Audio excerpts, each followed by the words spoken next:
diberikan anak yang soleh maupun solehah, sehingga kita semuanya bisa menuju ke husnul khotimah, masuk surga bersama Rasulullah Sallallahu Alaihi Wasallam. Insya Allah yang kita nantikan syafaatnya di yaumil qiyamah kelak. Amin.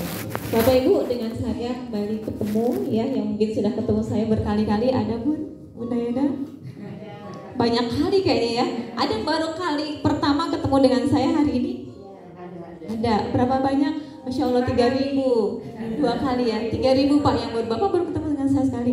Masya Allah. Oh belum ya? Baru hari ini. Iya. Bapak-bapak yang berapa orang yang baru ketemu dengan saya ini?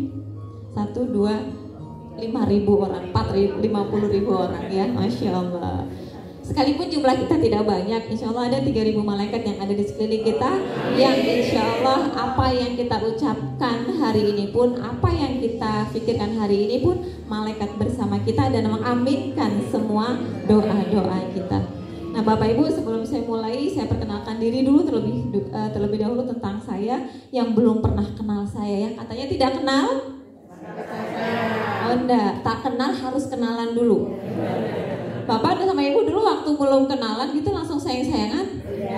Pasti kenalan dulu. Jadi tak kenal maka kita kenalan dulu. Nah oke Bapak Ibu, siapa saya? Saya bukan siapa-siapa, sebenarnya saya adalah pendosa yang banyak sekali dosanya dan ingin bertaubat dan meminta ampun sama Allah dengan cara syiar seperti ini. Jadi sebelum saya nanti mulai, ya inilah saya. Saya adalah seorang bidan sebenarnya Pak. Bu, ya, sebagai seorang bidan, khususnya tukang sunat Bun, khususnya gitu ya. Saya lahir di Lampung dan alamat saya di Lampung, pekerjaan saya bidan, khususnya tukang sunat dan sudah menikah. Alhamdulillah hari ini tadi ada mantan pacar saya yang pakai kaos biru ya, yang selalu setia menemani saya sampai hari ini. Saya adalah seorang certified trainer magnet rezeki. Siapa certified magnet rezeki? Tadi sudah dikatakan sama Pak Nas bahwa CTMR itu adalah seorang pendosa. Jadi saya orang yang paling banyak dosanya di sini dan saya ingin bertaubat dengan cara syiar. Bukan saya yang paling pintar, bukan yang saya paling ajaib, bukan saya paling hebat, bukan. Tapi saya orang yang paling banyak dosanya dan ingin bertaubat dengan cara seperti ini. Kemudian kita juga seorang personal coaching Quranic Immunity. Jadi dengan Al-Quran semua persoalan akan dikembalikan. Ketika nanti setelah kita belajar dengan magnet rezeki dan kembali solusi kita kepada Al-Quran, ketika Bapak Ibu ada yang belum paham apa itu isinya, bagaimana aplikasinya, kita di sini dikasih lisensi untuk mendampingi sampai bunda Yanda semuanya bisa kenal dengan Al-Quran dan begitu pentingnya Al-Quran dalam kehidupan kita.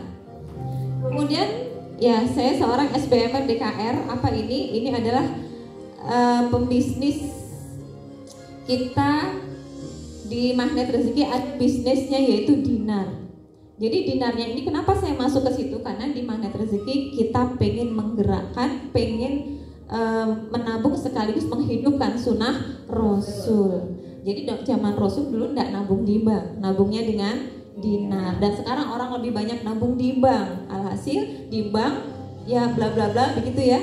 Tapi kita pengen menghidupkan sunnah Nabi. Jadi menabung sekaligus menghidupkan sunnah Nabi, yaitu dengan syiar dinar.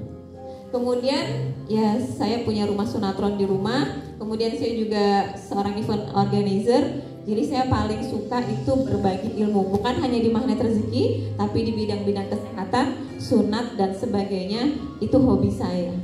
Karena dengan saya berbagi ilmu, alhamdulillah semakin berisi di otak gitu ya. Jadi semakin indah, membuat hidup kita menjadi lebih hidup dan lebih indah. Nah oke Bapak Ibu, semenjak saya melaksanakan ilmu magnet rezeki, apa sih yang sudah saya dapatkan? Ini adalah LOP saya yang terjawab. Apa itu LOP? Nanti akan kita pelajari. LOP yang saya inginkan, ini mimpi saya. Mimpi saya waktu mau belajar magnet rezeki, saya punya mimpi. Ya Allah, saya pengen beli tanah di sana 150 juta harganya. Waktu itu saya tidak punya uang banyak Bun. Saya minta aja sama Allah. Minta sama Allah kan gak boleh ragu-ragu ya.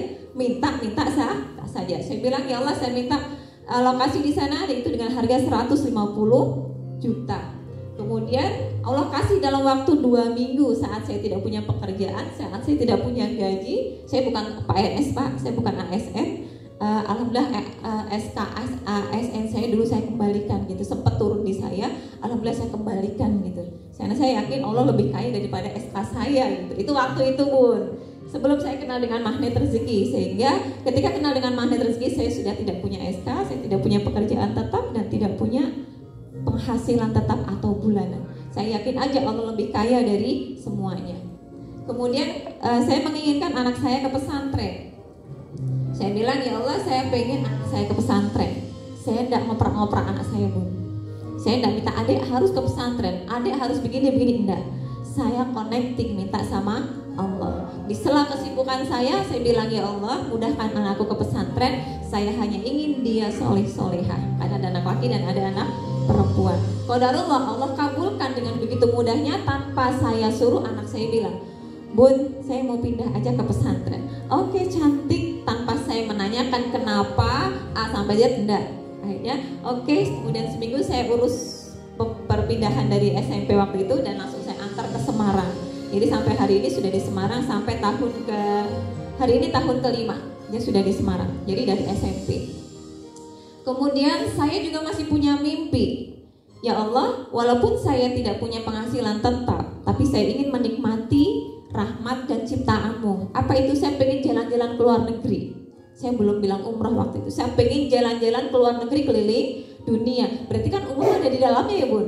Udah, saya minta aja tanpa ragu-ragu. Kemudian saya bilang lagi, ya Allah, saya juga mau punya rumah hitan. Yang waktu itu buat rumah hitan itu sangat-sangat gak mudah. Dan qadarullah, yang di ACC itu tempat saya dalam waktu 3 bulan sudah di ACC. Nggak ada pertanyaan A sampai Z, nggak ada. Ditanya Bulis, apa yang disiapkan? Saya buat hanya khusus untuk hitan.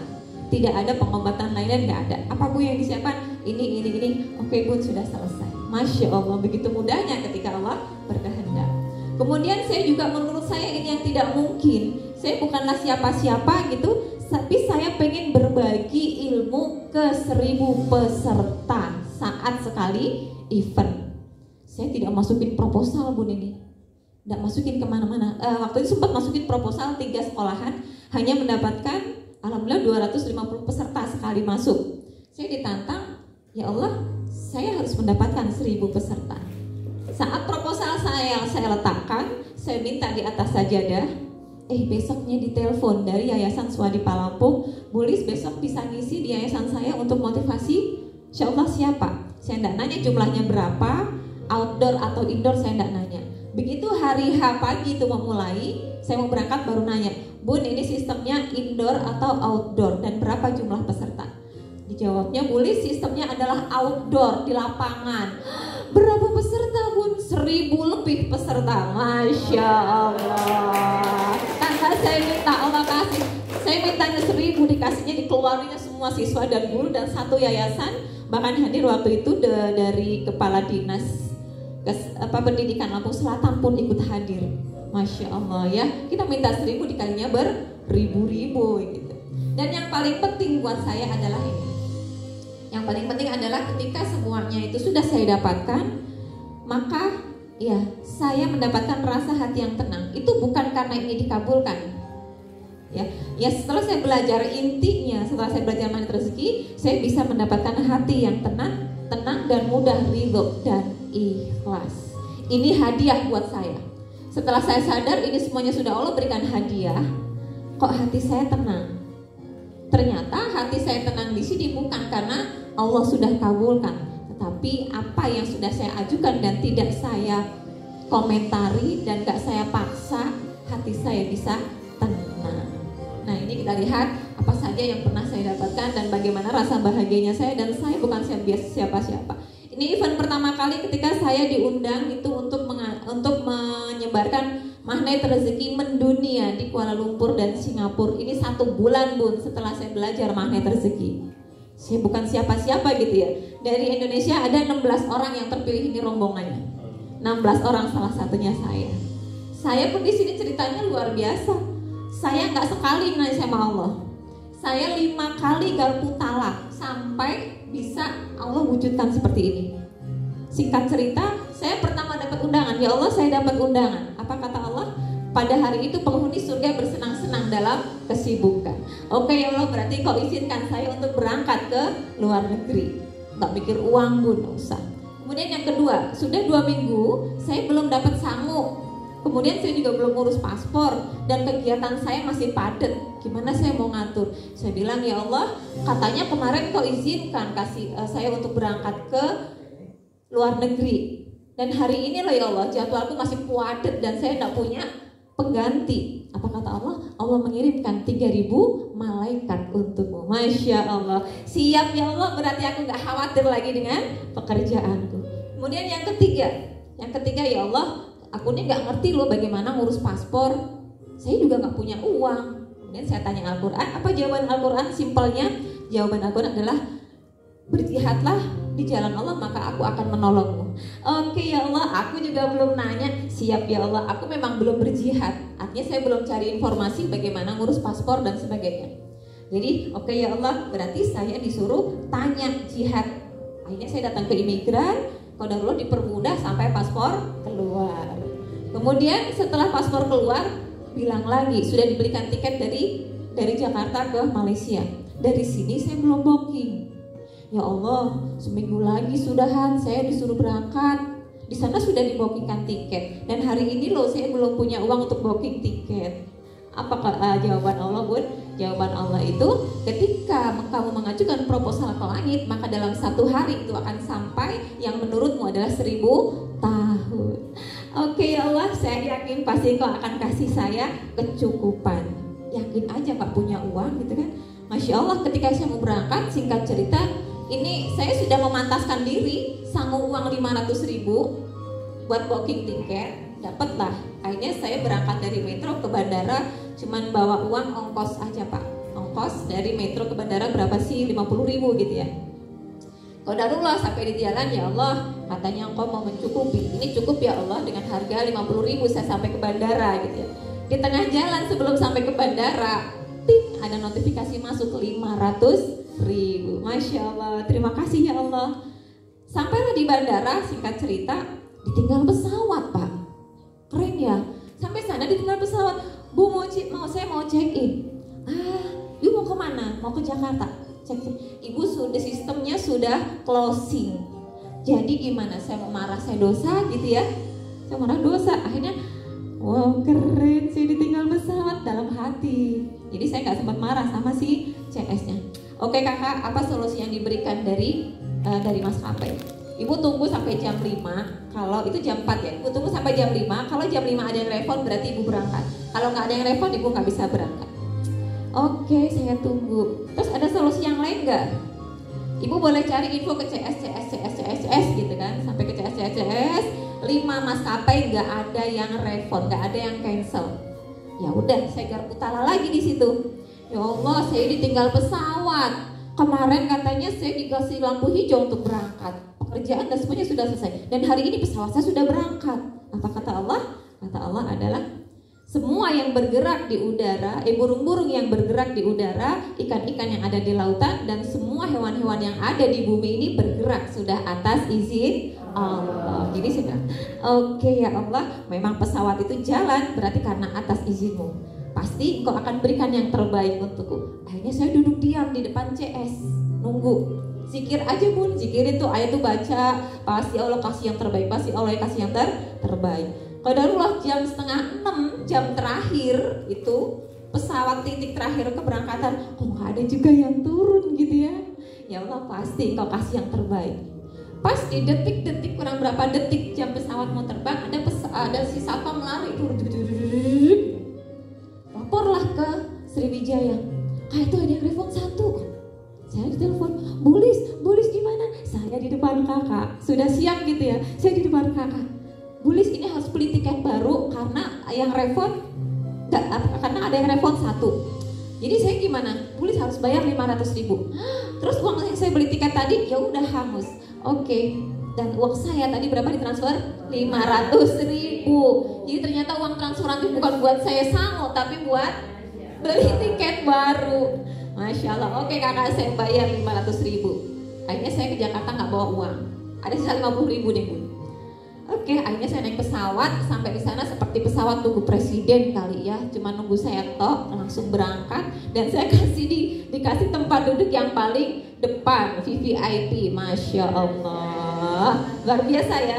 Itu ketika kita sudah belajar, ketika belajar dengan magnet rezeki, tahu jalannya, mau menerima bungkus permennya dengan cara yang indah. Akhirnya sampailah di sini. Setelah sampai di situ, di mana lagi? Nih, ini yang 1000 peserta kemarin luar biasa tuh, tempatnya di outdoor. Ini cuma separuh, di belakangnya masih banyak lagi. Qadarullah 1000 itu mereka kok ya anteng semua, Bun.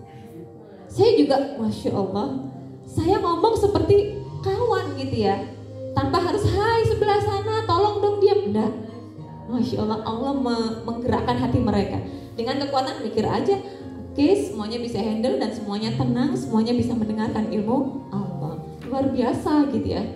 Kemudian saya mendapatkan kategori muslim berprestasi karena waktu itu saya pengen mendapatkan yang saya tadi bisnis di dinar, menghidupkan sunnah Rasul. Pak Nas itu memberikan kategori muslim berprestasi.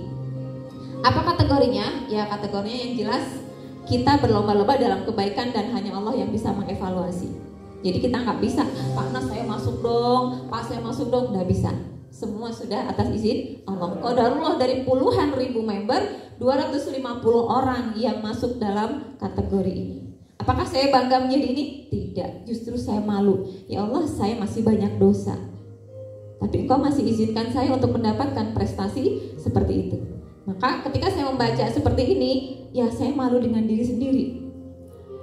Saya harus jadi berbeda. Kalau dulu saya jarang sholat malam, kalau dulu saya jarang mendoakan orang lain, sekarang harus lebih banyak. Maka kita menjadi orang yang berbeda. Kemudian saya bilang juga ke Allah, tadi kan ke luar negeri ya. Ternyata Allah izinkan saya untuk ke Kamboja. Ini waktu itu mimpi saya, ya Allah saya ingin ke Kamboja. Allah izinkan di tahun 2003 ini berturut-turut langsung 3 negara. Ini di Kamboja kita sunatan massal 500 anak. 500 anak dan 8 orang dari Indonesia dan ya alhamdulillah perempuannya cuma saya sendiri gitu. Kenapa saya nggak pakai androk? Di sana itu tidak mudah banget untuk pakai androk. Ya jadi medannya tidak mudah. Ya jadi mohon maaf di sini pakai celana. Sebenarnya sudah bawa androk, tapi saat mau eksekusi nggak bisa. Tidak mudah gitu ya, bukan tidak mudah. Akhirnya ini ada 3 dokter, 8 perawat, 3 dokter, 4 perawat dan 1 saya bidan. Berebut mereka mau ke sana, qadarullah Allah kirimkan. Dan setelah dari Kamboja ini saya juga masih punya mimpi, ya Allah kalau kemarin engkau saja, bulan kemarin engkau saja izinkan saya ke Kamboja gitu, pasti dong saya mau nih engkau izinkan juga ke Mekah dan Madinah. Allah kabulkan dalam waktu yang sangat singkat. Menurut saya tidak semudah itu gitu. Allah mudahkan sampai ke Mekah dan Madinah. Jadi kenapa ini adalah alat sunat? Mungkin menurut saya wasilah dari inilah Allah bisa menggiring saya sampai ke sana-sana. Siapa yang mau kesini, Bun? Mau semua? Mau semua? Mau bayar apa mau dibayari Allah? Yakin? Bilang sama Allah, ya Allah, saya juga mau dong ke luar negeri kayak Bulis. Ya Allah, saya juga mau dong ke Mekah berkali-kali dengan caramu. Yakin? Bisa? Allahu Akbar. Mana tangannya? Yakin? Bisa? Allahu Akbar. Ketika saya tanya, emang bisa semua berangkat umroh dengan cara Allah? Yakin? Bisa? Allahu Akbar. Kedua tangan. Allahu Akbar. Yakinnya yang semangat, biar malaikat amin ya Allah, hari ini kita semua sama Bulis semangat 45. Yakin? Bisa? Allahu Akbar. Dua tangan ya. Emang bisa hari ini semuanya jadi jamaah umroh? Yakin? Bisa? Allahu Akbar. Emang bisa setelah ikut magnet rezeki amanahnya lunas? Yakin? Bisa? Allahu Akbar. Emang bisa hari ini piutang yang belum dibayar Allah bayar? Yakin? Bisa? Allahu Akbar. Emang bisa yang belum dapat rumah hari ini dapat rumah? Yakin? Bisa? Allahu Akbar. Emang bisa yang belum punya mobil besok dapat mobil? Yakin? Bisa? Allahu Akbar. Emang bisa semuanya husnul khotimah? Yakin? Bisa? Allahu Akbar. Itu syaratnya. Yakin bisa. Allahu Akbar. Yakin itu tidak pakai tapi. Yakin aja, ya. Harus selalu begitu. Emang bisa besok amanah saya terbayar. Yakin bisa. Allahu Akbar. Emang bisa besok saya dapat rumah. Yakin bisa. Katakan seperti itu dalam hati. Untuk apa? Untuk menguji hakul yakin kita sama Allah. Ini negara yang ketiga, negara yang keenam yaitu di Turki. Jadi kemarin langsung jalan Mekah, Madinah dan Turki. Terus apakah saya masih punya LOP? Masih. LOP saya masih. Kan Allah masih kasih kesempatan hidup. Makanya kita pengen. Apa yang ada yang masih Allah berikan kesempatan kepada kita, ya sudah, kita harus maksimalkan kesempatan ini sebaik-baiknya. Terus bagaimana saya bisa mendapatkan itu? Ketika kita semuanya mendapatkan apa yang saya impikan, Bapak Ibu tujuannya ke sini ngapain? Belajar toh, apa mau praktek, apa mau selesai persoalannya? Belajar, praktek, mau selesai Kalau saya tidak, Bun. Waktu saya ngejar rezeki, saya nggak mencari itu. Persoalan saya segudang, Pak. Kemudian Allah kasih bungkus permen yang sangat luar biasa gitu ya. Saya belajar magnet rezeki bukan menyelesaikan persoalan. Apa yang saya cari? Ya Allah, saya mau belajar magnet rezeki. Saya ingin menjadi magnet buat rezeki saya sendiri. Karena setelah 40 tahun Engkau berikan duniawi kepada saya, mobil, rumah, apa yang saya minta Engkau kasih. Tapi satu, ya Allah, saya tidak pernah merasakan ketenangan hati. Jadi hari ini saya mau belajar magnet rezeki. Waktu itu saya belajar di Surabaya camp 3 hari. Ya Allah, saya belajar ini bukan mau menyelesaikan persoalan saya, tapi saya mau cari di mana Engkau. Gak tahu pikiran saya waktu itu. Saya mau cari di mana Engkau berada. Saya mau tahu gimana cara menggunakan Al-Quran, yang katanya Al-Quran adalah pedoman hidupku. Nyatanya persoalanku segudang, ya Allah. Kok saya gak bisa menggunakan Al-Quran? Al-Quran hanya saya baca, bolak-balik baca, berkali-kali saya hatam, ya Allah. Tapi saya gak ada rasa sedikit pun dengan Al-Quran. Saya tidak bisa melihat, saya tidak bisa apa sih yang ada dalam Al-Quran, saya gak tahu, ya Allah. Dan yang berikutnya, ya Allah, katanya Nabi Muhammad itu adalah Rasulku. Tapi saya nggak bisa merasakan keberadaan beliau. Saya tidak bisa merasakan seperti apa pentingnya beliau di hatiku. Itu yang saya cari. Jadi saya berangkat ke sana, bukan saya nggak mikir persoalan saya banyak. Ya Allah, saya mau cari Tuhan yang katanya Tuhan itu.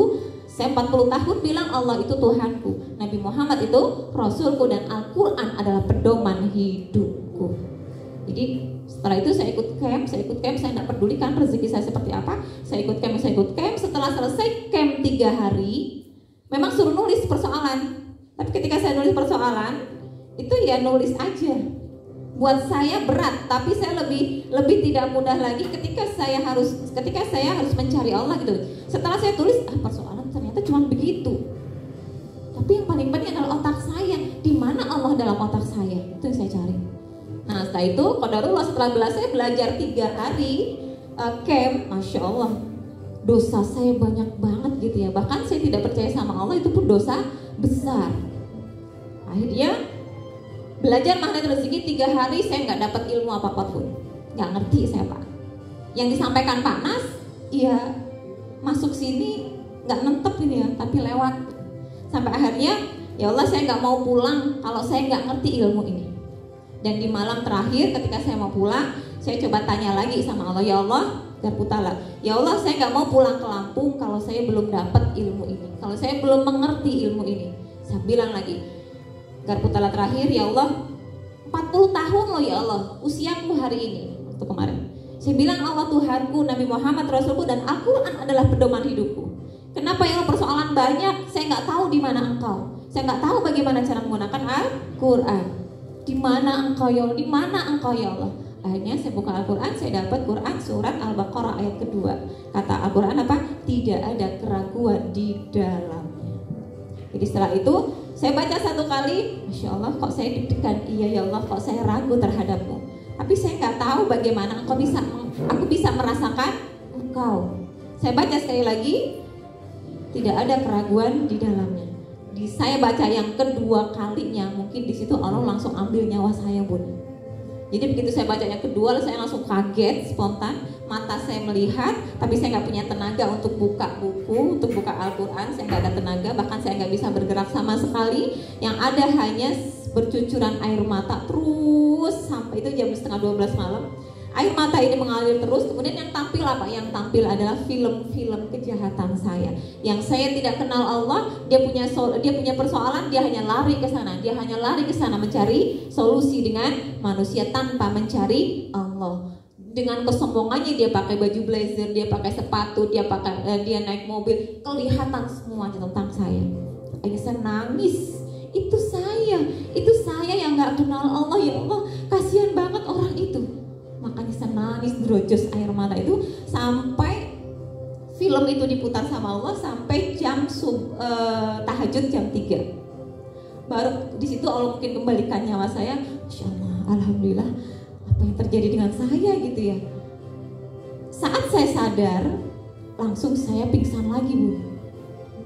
Saya nggak ingat lagi gitu ya. Entah pingsan, entah tidur, saya udah paham. Pokoknya begitu sadar, alhamdulillah, saya masih bisa bergerak. Langsung saya tertidur di atas bantal. Saat itu sampai dengan subuh, paling sekitar setengah jam ya. Langsung azan subuh saya kebangun lagi. Alhamdulillah ya Allah, aku tadi malam ngapain ya? Tapi nyata itu dunia, Masya Allah. Dan yang luar biasanya ketika saya bangun dan tersadar setelah subuh, energi saya bukan orang yang kemarin. Bukan Lismiati yang kemarin yang banyak persoalan. Bukan Lismiati kemarin yang suka ada rasa sombong, dengki, itu bukan.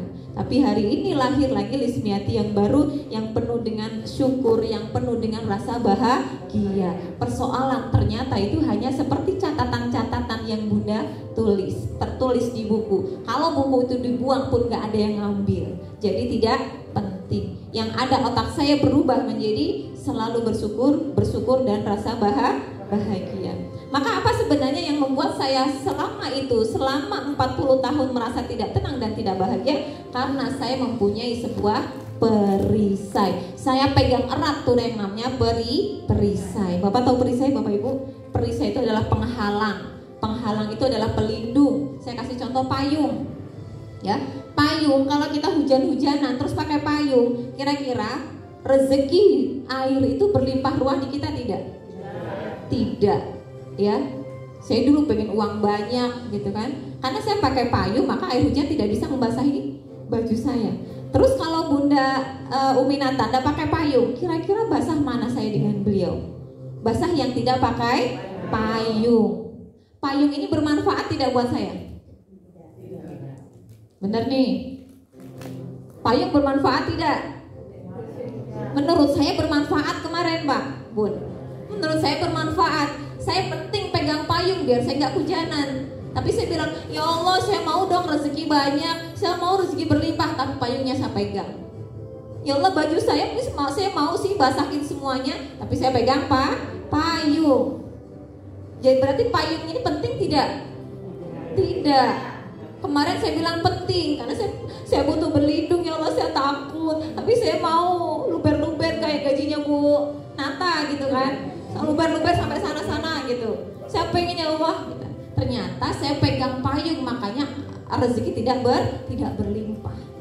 Nah kemudian pada saat yang tidak pakai payung, Bu Nata tidak pakai payung, wah rezekinya Bu Nata dari ujung sampai bawah hujanan deras Bun, ya kan? Bajunya basah kuyup, akhirnya airnya sampai kemana? Sampai bleber-bleber ke ujung-ujung sana Pak, bahkan sampai ke bawah.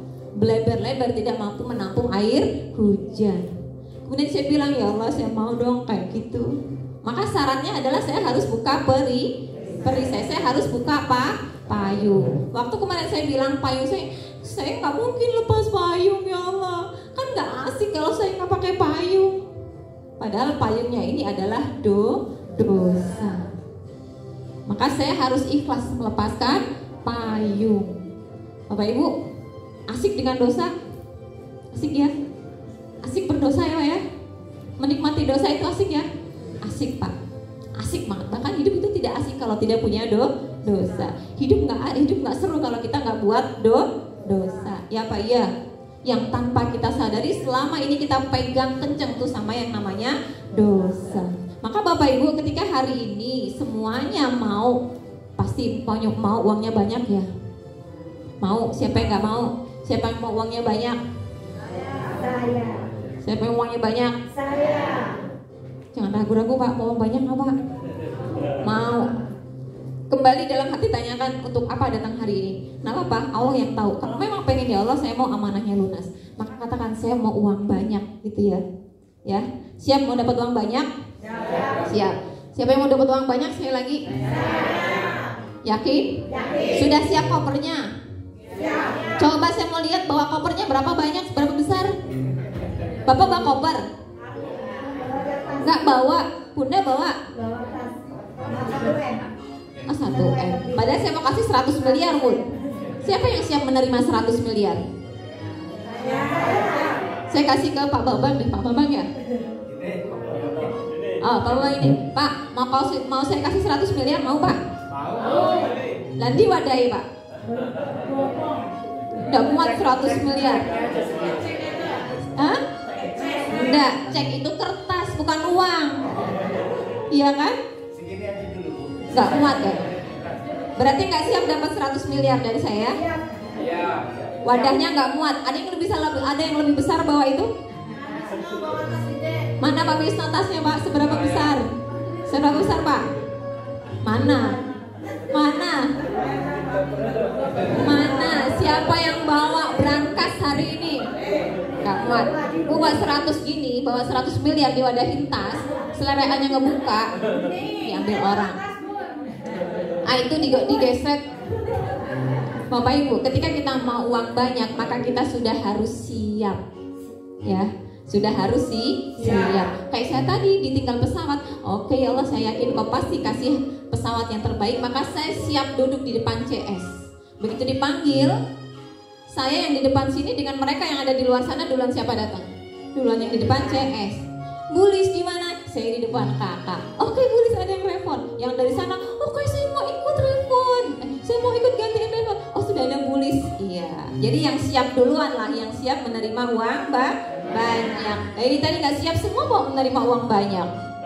5 miliar itu receh semua coba. Iya, bawa truk. Kan terserah saya mau ngasih dalam bentuk apa, mau ngasih dalam nggak harus kertas semua kan, maka terserah Allah mau mengabulkan doa kita dalam bentuk apa, di mana dan saat kita sedang apa, ya kan? Maka kalau hari ini siapnya tas cuma segitu, ya paling receh berapa 1 juta kali ya, receh 100-an gitu lagi. Ya pokoknya nilainya tetap 1 juta. Maka ketika kita mau uang banyak, kita harus siapkan diri terlebih dahulu.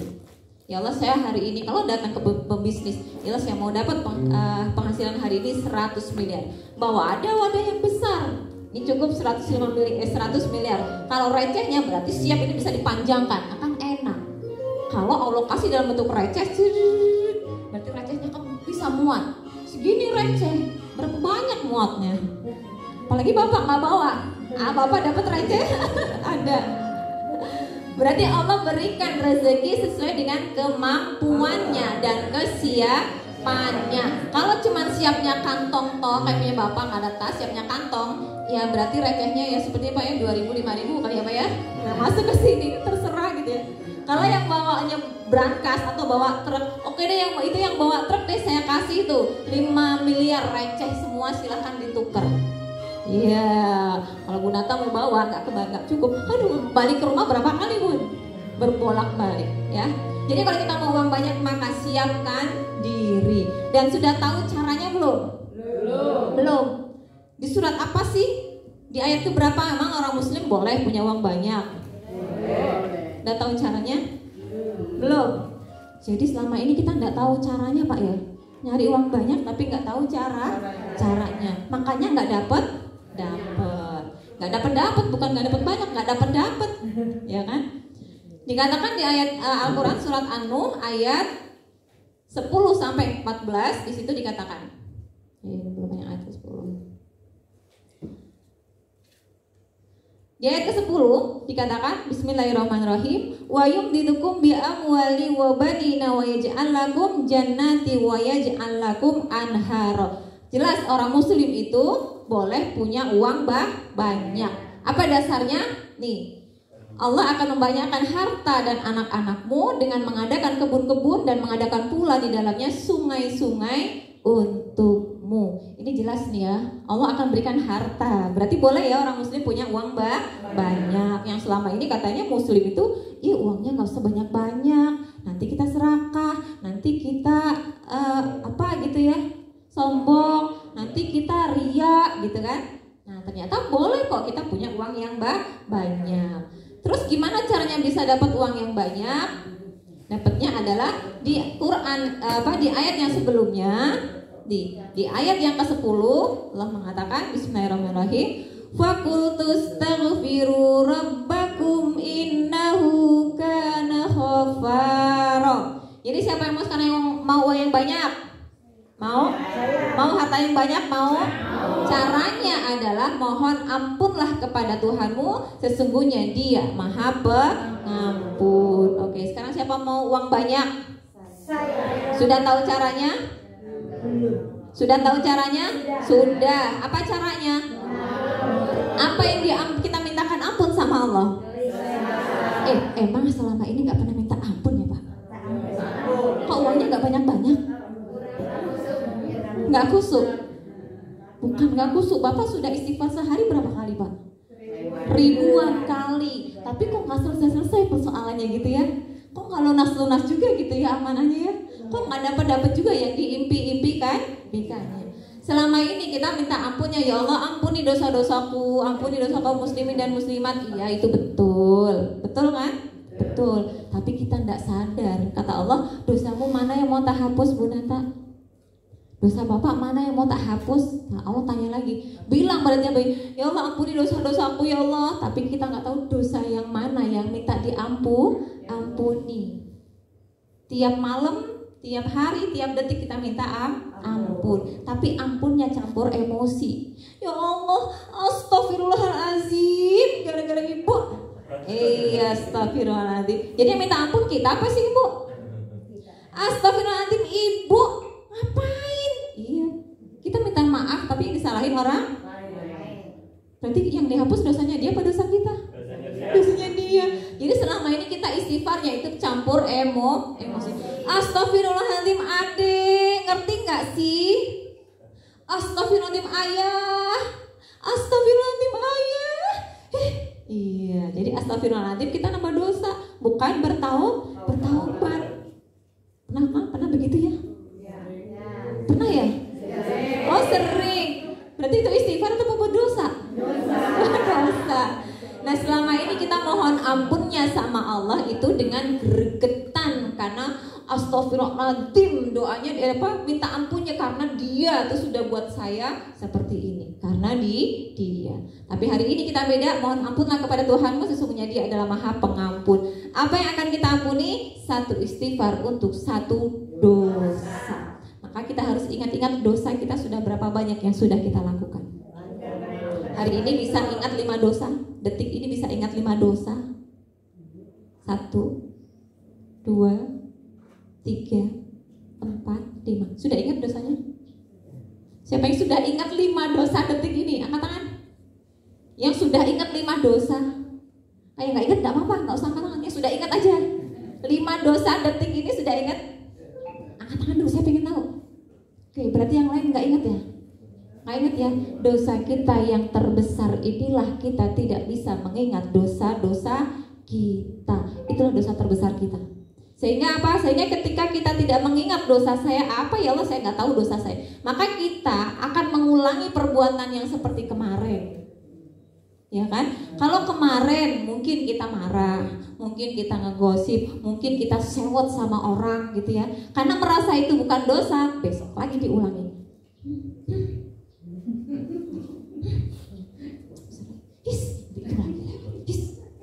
Iya kan?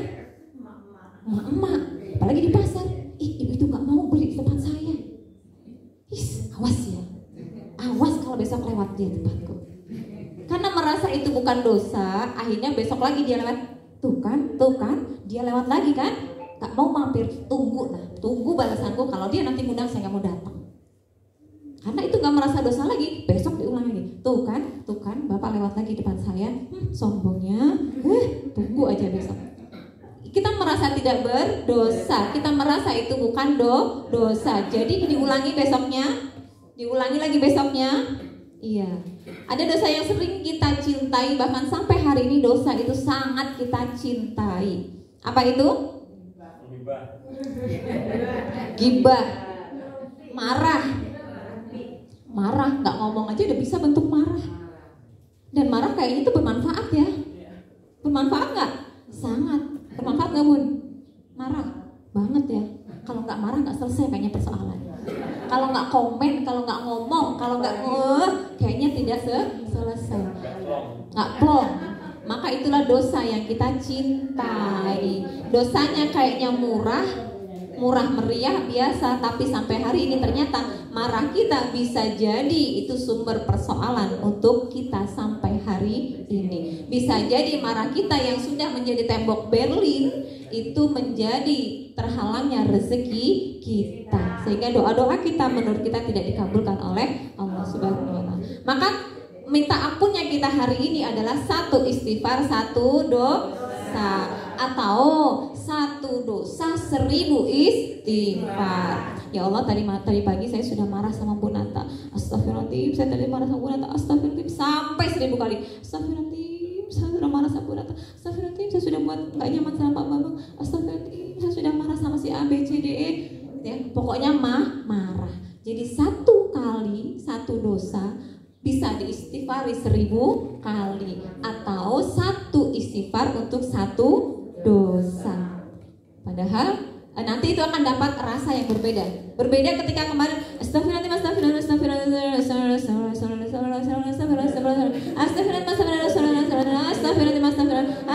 sampai sini berbusa-busa astagfirullahaladzim. Kok nggak ada tenang-tenangnya hati?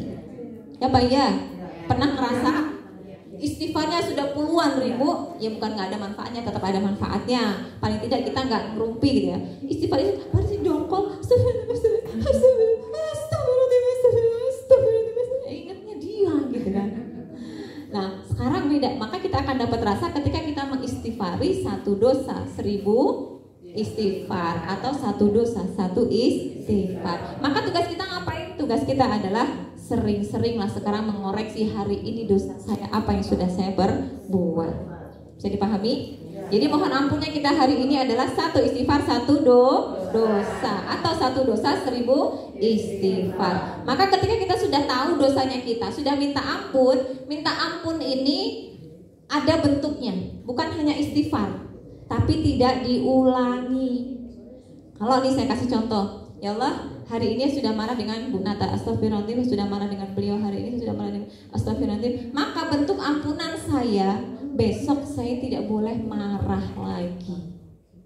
Ya, itu namanya udah minta ampun. Tapi kalau sudah hari ini sudah minta ampun, besok diulangi lagi, besok lagi diulangi lagi, enggak minta ampun jenengannya, ngece jenengannya.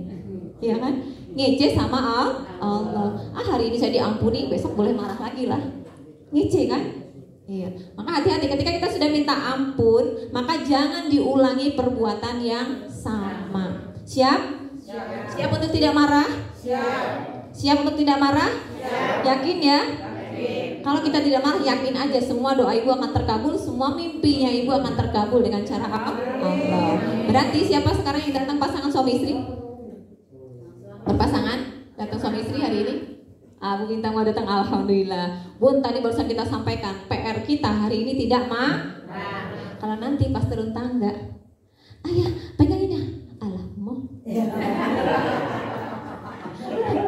Ih, bapak lu gak kasihan sama saya. Marah lagi. Ya, katanya nggak marah, katanya sudah bilang nggak marah. Ya, tunggu sini, tunggu itu tasnya ketinggalan di atas. Ih, dasar mak-mak ini loh. Iya, marahlah lagi. Saling mengingatkan ya. Bapak kalau ibunya protes, nggak boleh marah. Ibu kalau bapaknya marah, tidak boleh marah. Iya. Asik kayak ini ya. Segera bertaubat. Segera bertaubat. Astagfirullahaladzim, ya Allah, tadi saya sudah marah sama istri. Astagfirullahaladzim, ya Allah, tadi saya sudah marah sama suami. Akhirnya dipeluk. Akhirnya setiap hari berpelukan. Akhirnya setiap kali rada-rada bentak, maaf ya, aku tadi marah, masya Allah. Ketika bilang, ayah tolong, enggak, ayah maaf ya, aku minta tolong, aku yang salah, aku sudah marah. Enak kayaknya ya, Udah gitu aja, nggak usah mikir nanti apa hadiah dari Allah, terserah Allah. Yang penting saya tidak marah. Siap untuk tidak marah? Siap untuk tidak marah?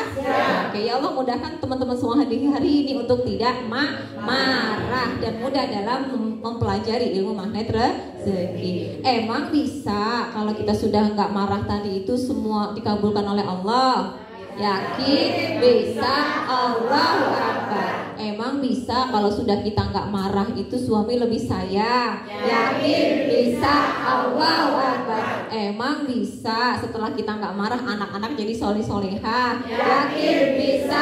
Allahu Akbar. Emang bisa sudah kita nggak marah saja piutang semua terbayar? Yakin bisa. Allahu Akbar. Emang bisa kata Wulis hari ini nggak marah langsung dapet tiket umroh? Yakin bisa. Allahu Akbar.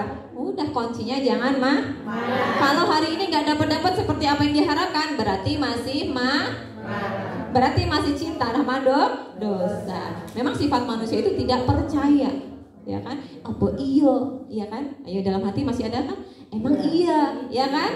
Emang iya. Apa iya Wulis ya? Itulah rasa tidak percaya kita. Ya, maka kata Allah sebelumnya, mengapa kamu tidak percaya? Ya, mengapa kamu tidak percaya? Kalau kita sudah yakin sama Allah, terus dalam hati, apa iya ya Allah? Emang bisa besok dapat rumah, padahal saya nggak kerja. Emang bisa ya Allah, saya dapat mobil besok, padahal saya nggak punya uang. Emang bisa ya Allah, saya dapat tiket umroh, padahal saya belum DP. Ya kan? Itulah keraguan kita. Kata Allah, mengapa kamu tidak percaya? Ya, percaya aja. Kalau kita tidak percaya, itulah sifat manusia. Jadilah sekarang manusia yang berbeda. Maka Bapak Ibu, ketika kita mau rezeki yang banyak, rezeki itu adalah ibaratkan air yang berlimpah turun dari atas ke bawah dan pasti semuanya basah. Tapi ada yang tidak basah. Siapa mereka? Mereka adalah orang yang memasang perisai atau payung. Tadi saya gambarkan dengan payung. Maka kalau kita mau mendapatkan air yang banyak, kalau kita mau dapat rezeki yang banyak berlimpah ruah, ya kita harus buka perisainya. Tangannya gini Bun, buka perisainya. Kalau kita mau dapat uang banyak, maka buka perisainya. Kalau kita mau dapat hadiah rumah, buka perisainya. Kalau kita mau amanahnya lunas, dibuka perisainya. Kalau kita mau apapun, maka buka perisainya. Perisainya tadi apa? Dosa kita yang kita cintai tadi apa? Gibah. Kalau nggak gabah, marah itu latah. Maka jangan marah. Dan perisai adalah dosa. Dosa kita adalah yang sering kita cintai adalah marah. Ya, marah. Kalau mau semuanya dan sebagainya maka buka perisainya. Mau apapun kita buka perisainya. Kenapa disebut dengan perisai? Perisai atau bukan penghalang? Kalau penghalang, ini misalnya penghalang Pak ya. Kalau saya jalan ke sini, kalau ini penghalang, akan mudah saya singkirkan. Karena saya merasa nggak penting. Ini namanya penghalang. Saya mau lewat, maka saya akan buang aja di kursi. Karena saya merasa tidak penting, maka saya bisa lewat. Kenapa disebut dengan kita mencintai? Kalau ini payung tadi menurut kita waktu hujan tuh bermanfaat ya. Kita berlindung dari air hujan. Maka saya mau buang, tapi saya masih butuh. Saya masih butuh. Sama aja kita mau ngebuang marah, gak asik kalau gak marah. Padahal mau gak marah nih ya, kita cinta betul sama yang namanya marah. Jadi kata Bulis hari ini gak boleh marah. Tapi lu Bun, piye lu Bun kalau gak saya marah? Gak ngerti-ngerti ibunya nih. Bun, kalau saya gak marah, bapak juga gak ngerti-ngerti Bun. Jadi gimana ya Bun? Inilah kita mencintai marah. Ya kalau mau, jadi marah kayaknya penting ya. Marah penting apa tidak? Ya, itulah kita cintai. Karena bolak-balik diulang dan diulang. Kalau kita merasa itu nggak penting, ya udah buang aja. Bunda Yeda ngebuang marah juga nggak ada kok yang mengambil kemarahan Bunda Yeda semuanya. Ya kan, kalau mau buang aja. Jangan kita cintai. Kita terlalu mencintai dosa marah. Sehingga inilah yang menjadi penghalang rezeki kita. Perisai rezeki kita terlalu kita cintai. Maka hari ini ketika kita mau semuanya Allah kabulkan, ya sudah, stop, jangan marah. Bunda, ada kisah tentang nenek yang berangkat umroh dengan uang 10.000. Ceritanya adalah, singkat cerita, nenek itu adalah seorang pengemis. Dia seorang pengemis, kemudian setiap hari Selasa dan hari Kamis dia mengaji di tempat Ustadz Yusuf Mansur. Pekerjaannya adalah minta-minta. Minta-minta adalah perisai, ya. Meminta-minta adalah dosa. Tapi nenek itu mencintai. Akhirnya nenek tahu ladang basah. Kalau saya nongkrong di tempat Ustadz Yusuf Mansur, pasti saya dapat uang banyak. Dia mencintai dosanya, yaitu meminta-minta. Kemudian suatu hari ada jamaah Ustadz Yusuf Mansur melaporkan beliau ke Ustadz Yusuf Mansur. Ustadz, itu loh di sana ada nenek yang minta-minta. Akhirnya nenek ditegur sama Ustadz Yusuf Mansur. Nenek di sini minta-minta ya? Ah enggak Ustadz, enggak. Saya ngaji. Ah nenek bohong. Itu loh tadi lapor jamaah saya bilang nenek di sini sudah seminggu dan minta-minta terus. Nenek besok kalau nenek masih minta-minta ke sini, nenek gak usah datang ke sini. Tapi kalau nenek besok mau datang ke sini, niatkan untuk mengaji dan tidak boleh minta-minta. Siap Ustadz. Akhirnya datanglah nenek minggu-minggu berikutnya, hari-hari berikutnya datang dengan merubah niat, yaitu untuk ngaji. Gak minta-minta lagi. Saat ngaji sudah seminggu, berundel. Kata Ustadz, suruh ngaji. Kalau ngaji rezekinya banyak. Nah saya sudah seminggu, ini loh mana saya gak dapat uang, gak ada yang nih gak ngasih uang. Gimana sih Ustadz nih? Katanya suruh sedekah. Lah mana gak ada yang sedekah juga ke saya. Pada saat nenek itu grundel, datanglah Ustadz Yusuf Mansur dan Ustadz Masrullah. Udah Nek, diem. Nek, sekarang gini, nenek gak usah ngomong lagi. Saya mau kasih uang nenek 250.000. Tapi bukan buat nenek semua. Yang 190.000 itu nenek bagi ke teman-teman nenek. Sisanya berapa Bun? Wah cepet tanggap kalau ada uang ya. Bapak juga hafal. Pak kalau ngomong sama ibu biar cepet nyambung kasih uang Pak. Ya. Akhirnya nenek lah siap Ustadz gitu. Nah kemudian ya udah paham maksud saya Nek? Enggak Ustadz, karena nggak ada uangnya. Kemudian bilang ke Ustadz Nasrullah, oke, Nas itu lanjutin ya si nenek. Baik Ustadz, gitu kan kata Ustadz Nasrullah. Nek, gini loh Nek, maksudnya Ustadz Yusuf Mansur itu mengasih uang ke nenek 250.000. Benar kan Ustadz? Ustadz Yusuf Mansur sudah tidak ada, sudah pergi. Wah, sudah nggak ada. Berarti ini maksa saya dong untuk sedekah dari dompet Ustadz Mas. Kemudian dibukalah dompet Ustadz Nasrullah, ada uang 300.000. Oke lah gini Nek sekarang. Ini ada uang di dompet saya 300.000. Ini uangnya 300 ya Nek. Kemudian yang 250 nenek bagi. Sisanya masih berapa Pak? Oh Bapak juga paham ternyata ya. Sisanya masih 50.000. Yang 50.000 buat nenek. Paham Nek? Paham Ustadz? Karena ada uangnya. Akhirnya nenek lah pergi bagi-bagi uang. 250 sudah tersebar dibagi semua, tinggal uang nenek 50.000. Saat nenek mau pulang, teman nenek kan banyak kok pengemis. Nenek bagi-bagi, saya belum kebagian. Nenek mau bilang sudah nggak ada, nenek bohong. Sudahlah, nih 10.000-an aja ya bertiga, sudah. Nah jalan lagi, datang lagi. Nenek, itu dikasih, saya enggak nih. Oh, bohong, gimana ya? Ya udah nih 10.000 ya, udah ya.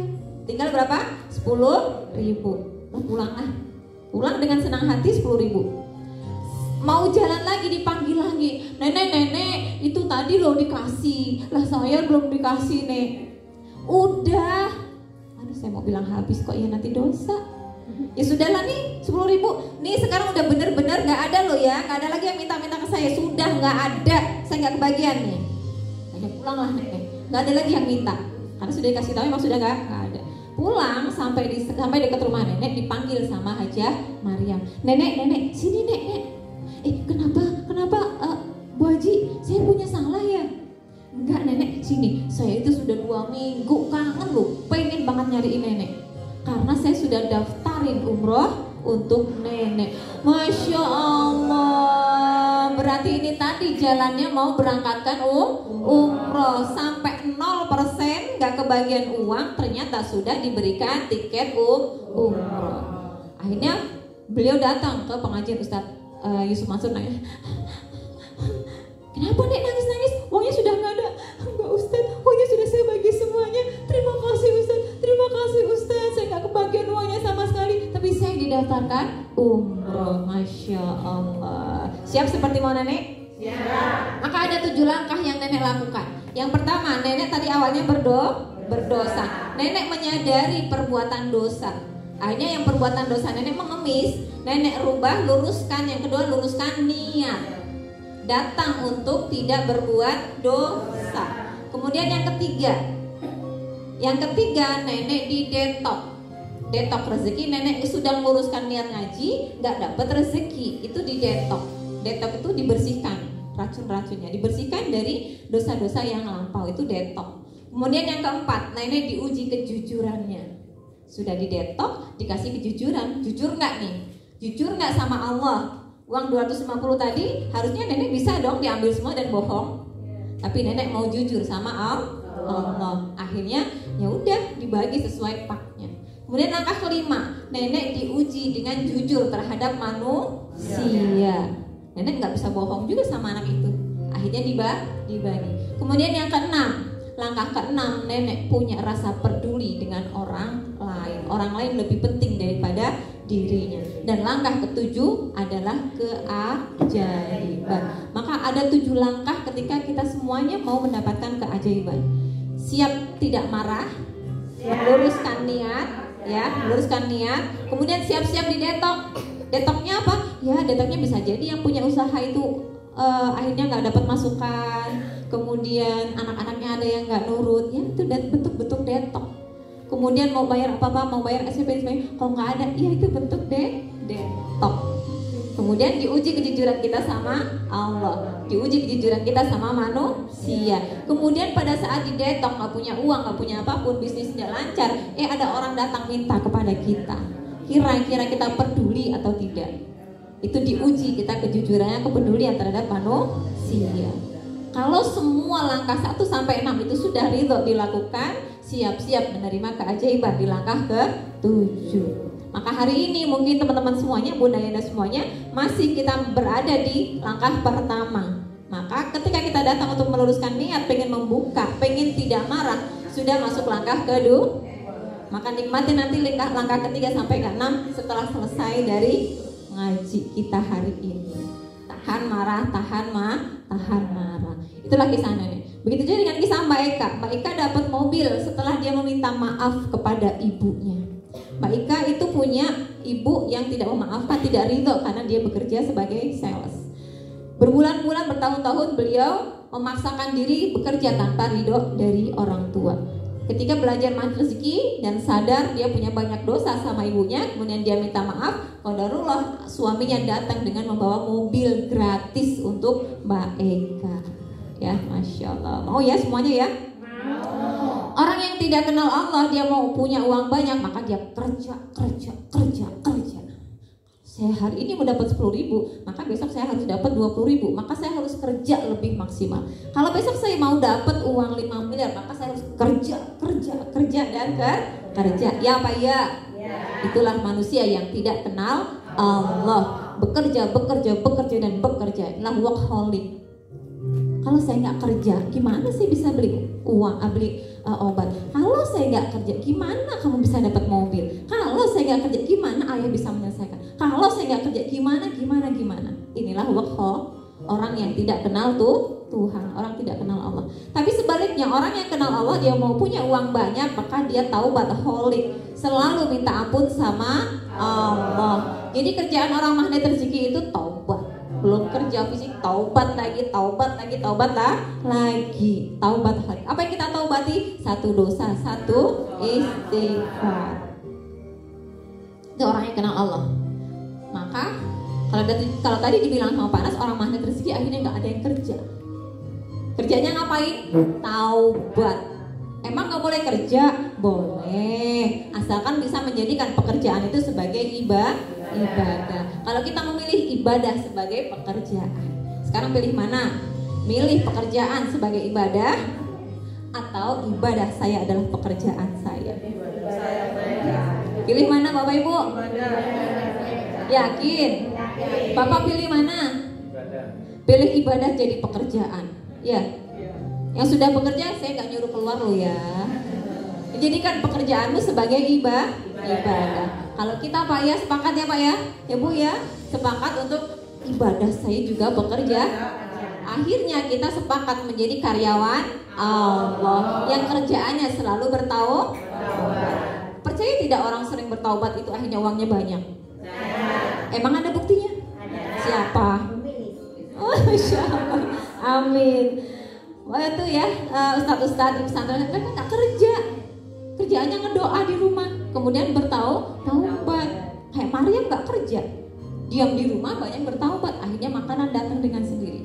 Contoh ustadz di pesantren, duduk diam di rumah, doa, taubat, akhirnya banyak donasi masuk, sampai akhirnya pesantren lantai 3, 4, 5 itu bisa terbang.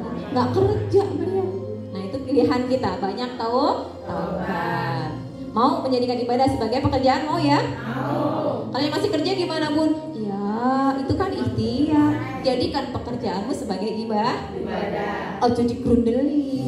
Kalau lagi kerja nggak beres-beres sih. Saya belum sholat sunah taubat. Kerjaan ini gimana sih? Nggak selesai. Grundel sama pekerjaan. Berarti nggak jadi ibadah. Maka sepakat kita sebagai manusia, yuk kita ingat bertaubat.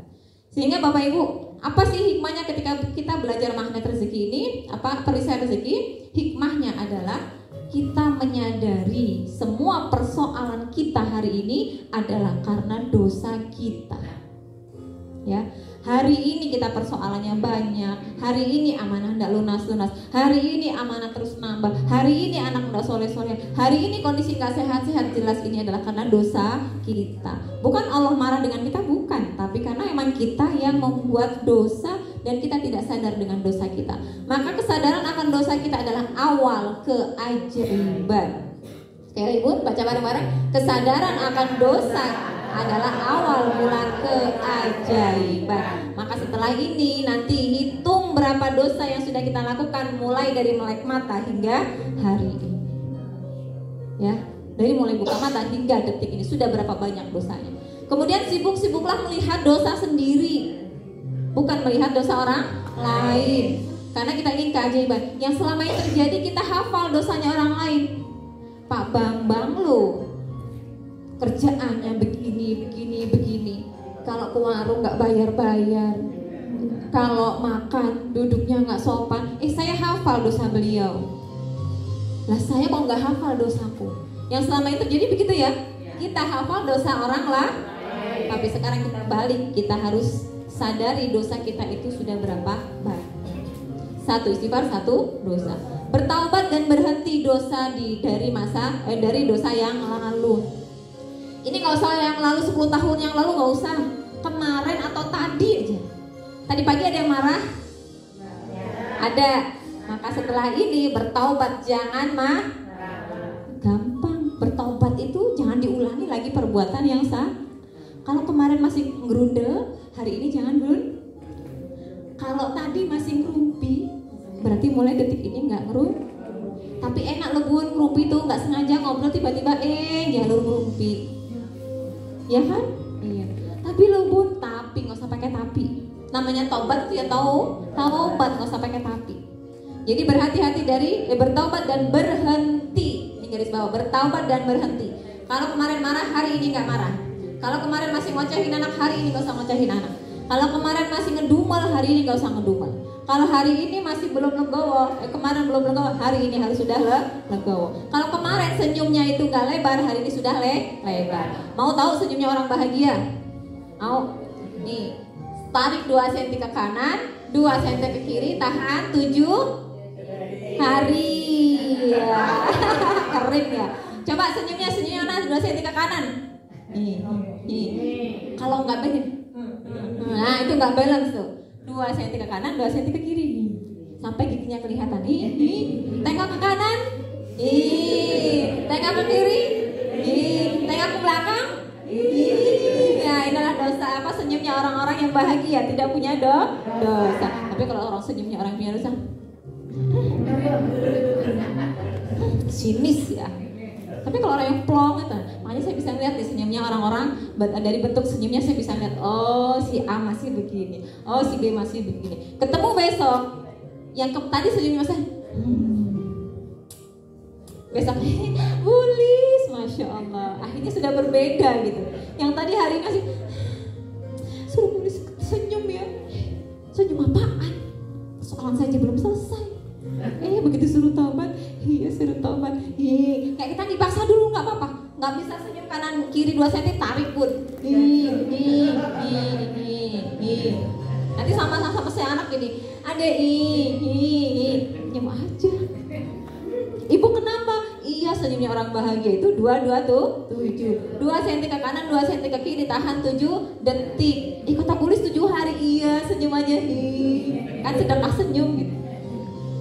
Kemudian berhati-hati dengan dosa di masa depan. Ini satu rangkaian, kalau kemarin marah berarti hari ini tidak marah. Karena hari esok adalah masa depan kita. Maka berhati-hatilah dari dosa di masa lalu. Maka Bapak Ibu, ketika kita sudah sadari dosa-dosa kita sudah hapus dosa-dosa kita, inilah maka rezeki akan datang dengan sendirinya.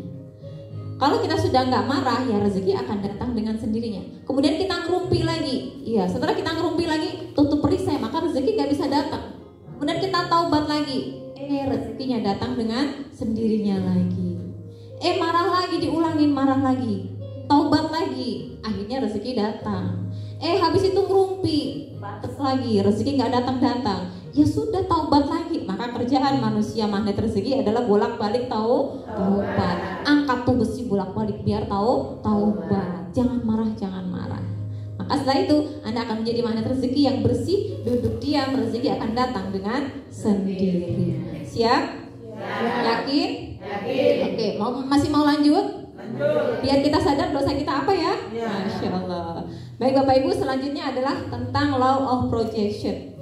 Tadi di awal, dosa yang tidak kita sadari itu dosa yang paling banyak. Ada 2 dosa. Dosa yang kelihatan dan dosa yang tidak kelihatan. Dosa yang kelihatan adalah nyubit, marah, ngambil barang orang, itu kelihatan ya? Itu dosa yang kelihatan. Ngerumpi itu kelihatan. Ngejewer itu kelihatan. Yang gak kelihatan apa Bun? Pikiran. Saya nggak tahu pikiran Bu Nata apa hari ini. Atau nggak ada yang ngebatin saya?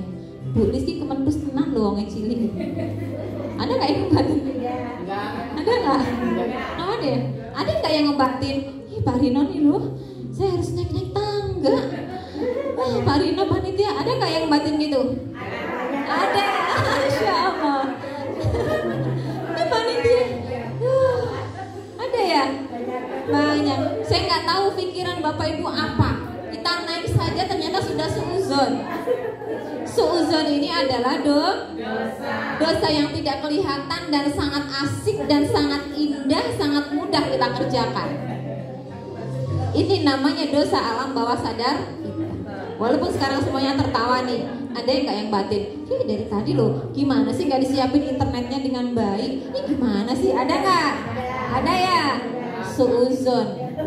Ayo beristighfar, tangannya begini coba, tangannya lurus. Ya Allah, tadi saya sudah gerundel mau naik. Ayo bilang, ya Allah, tadi saya udah gerundel mau naik. Ya Allah, tadi saya ngebatin bulis loh, wifi-nya nggak bagus.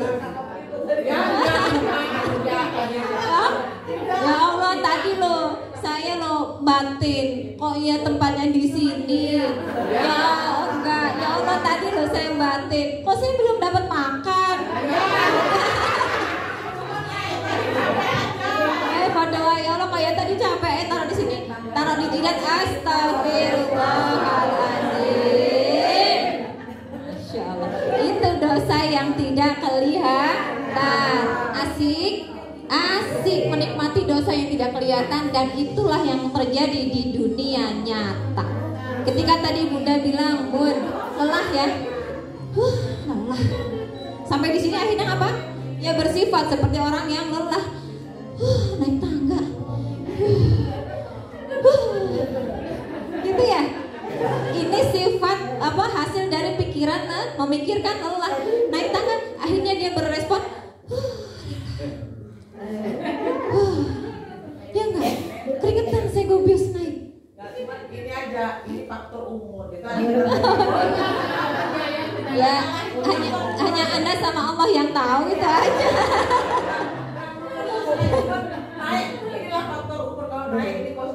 Oh berarti umurnya yang nggak benar ya Bunda? Oh umurnya nggak benar. Masya Allah. Itulah alam bawah sadar kita. Alam bawah sadar kita. Nggak sadar kita sudah berbuat dosa. Asik ya? Asik berbuat dosa di dunia kuantum di alam bawah sadar. Dan inilah dosa pikiran kita inilah yang terjadi di dunia nyata. Maka hari ini, detik ini adalah resiko dan hasil dari pikiran Anda di hari kemarin dan hari sebelumnya. Ya, hari ini faktor usia ibu usia segini, bukan salah umur, bukan salah tangga. Salah siapa? Ya, pikiran kita. Pikiran kita karena iya faktor umur, nyalahin umur. Masya, umur mah baik-baik aja gitu. Gara-gara umur, memang usia, memang faktor umur ya. Usia disalahin.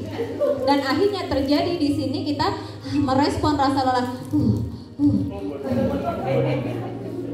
Itulah kejadian. Jadi kita mikir, kemudian langsung terjadi di dunia nyata. Maka hati-hati dengan dunia alam bawah sadar kita yang disebut dengan dunia kuantum. Hati-hati karena di dunia kuantum itu semua keajaiban akan terjadi. Membicarakan orang, ujuk-ujuk kita lagi ngomongin Bu Nata, ujuk-ujuk lewat. Kita lagi ngomongin Bu Bintang, Ibu Bintang lo nggak pernah kelihatan ya. Masya Allah hari ini dateng. Terus lagi ngebatin, Pak Bambang kok hari ini rajinnya, beliau datang. Inilah kita membicarakan orang lain dan orang lain itu datang. Pernah?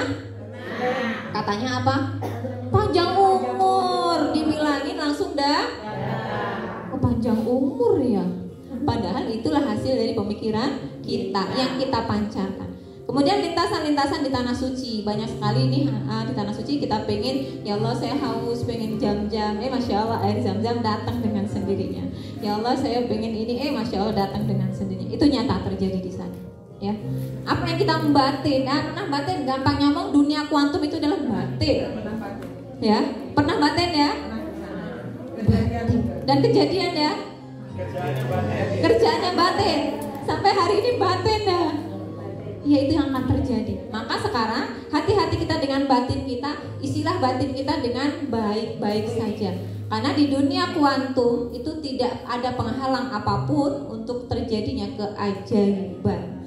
Kalau di dunia nyata, ini di dunia nyata, kita mau duduk di sini, kita mau masuk ke sini harus lewat tangga, harus naik mobil, harus naik motor ke sini.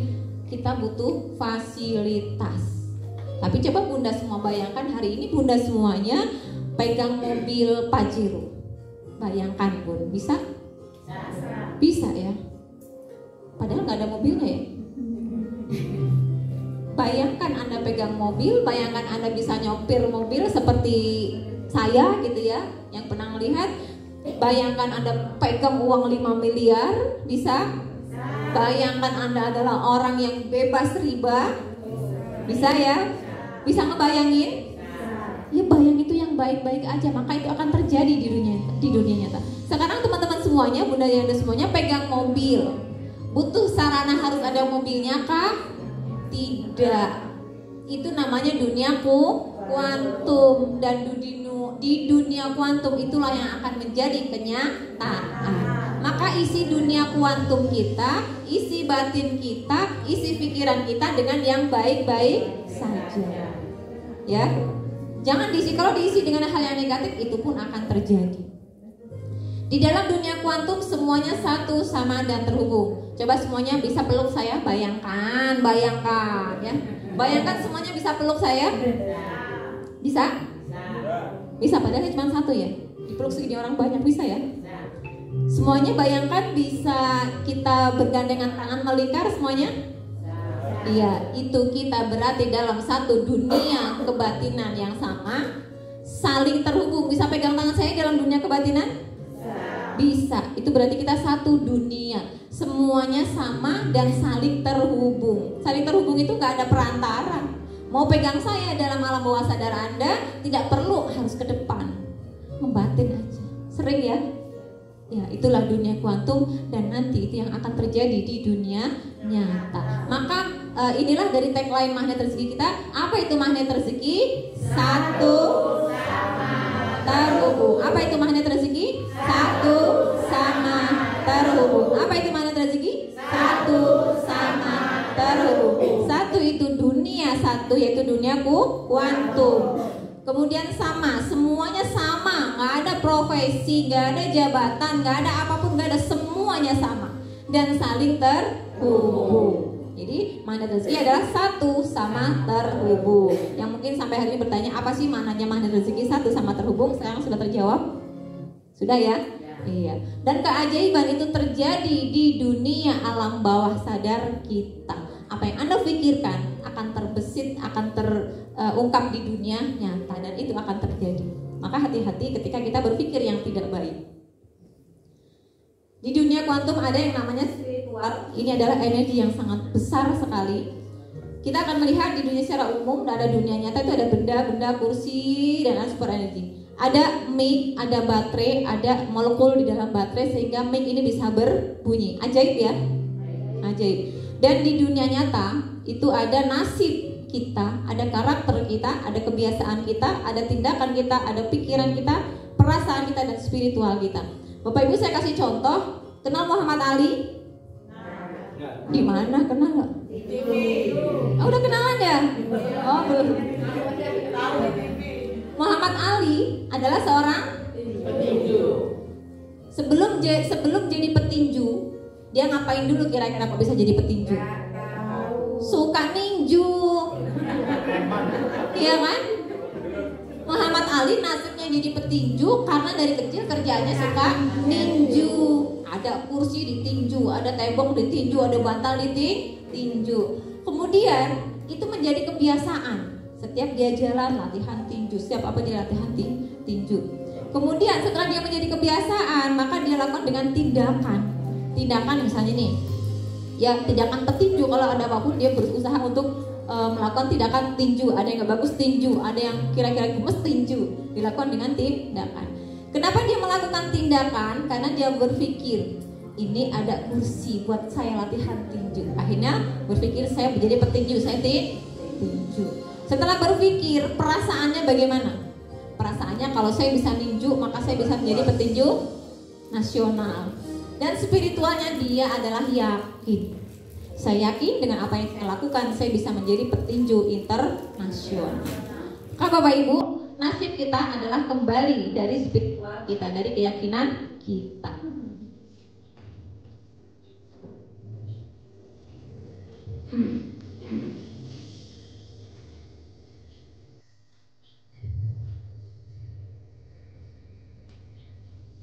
Ya, maka sekarang Bapak Ibu pengennya apa? Tanyakan dalam hati. Kebiasaan Bapak Ibu dari dulu itu apa? Maka itu yang akan menjadi nasib kita. Ya, semua berawal dari pikiran. Pikiran akan menjadi tindakan, tindakan akan menjadi kebiasaan, kebiasaan akan menjadi karakter dan menjadi nasib kita yang sekarang ini. Maka masuklah ke dunia kuantum dan menguasai kekuatan pikiran, kekuatan perasaan, kemudian kekuatan spiritual. Bagaimana cara masuk dunia kuantum? Pakailah otak kanan. Bapak Ibu pernah pakai otak kanan? Kita selama ini pakai otak kiri. Mikir mau beli motor, gajikan 2 juta, harga motornya 15 juta. Berarti butuh berapa bulan untuk bisa beli motor? 7 bulan atau 8 bulan. Inilah otak kiri. Selalu berpikir dengan hisab. Kemudian kalau kita mau masuk dunia kuantum pakai otak kanan. Ya Allah, saya mau motor dengan caramu. Kok nggak mau beli ya Allah? Yakin aja, modalnya hakul ya. Yakin. Tapi kalau pakai otak kanan, nggak mikir, emang bisa ya Allah? Nggak mikir. Tapi kalau pakai otak kiri, pakainya emang bisa. Kan saya harus kerja dulu, harus ini dulu, harus ini dulu. Ini otak kiri. Jadi sekarang kalau mau yang Anda pikirkan itu terjadi, masuklah di otak kanan. Apa syaratnya? Yakin bisa, Allah Akbar. Syarat masuk otak kanan. Siap? Maka ketika semua itu sudah Anda lakukan, maka Anda akan, apa yang Anda pikirkan itu akan tervibrasi menjadi nasib Anda. Hidup adalah proyeksi. Saya kasih contoh. Nah, kita akan langsung melihat dengan film sebentar.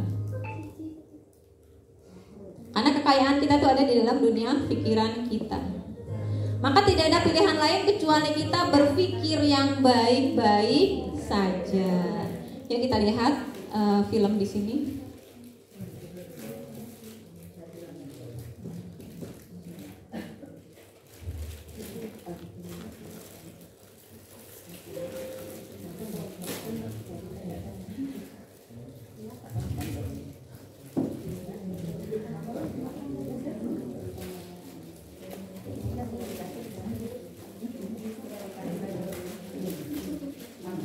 Latihan LOP ya, latihan law of projection.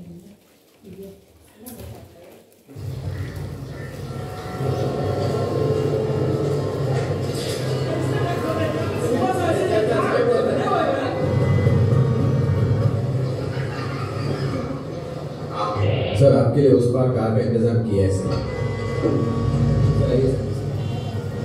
चल चल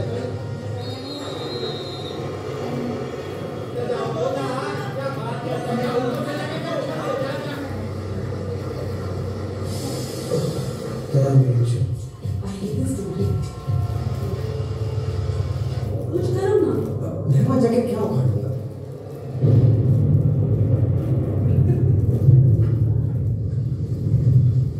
कैसी जाने बूंदे आई, जाने कैसा दर्द लाई, सामने क्या है ये तेरे, क्यों रुका है तू बता दे।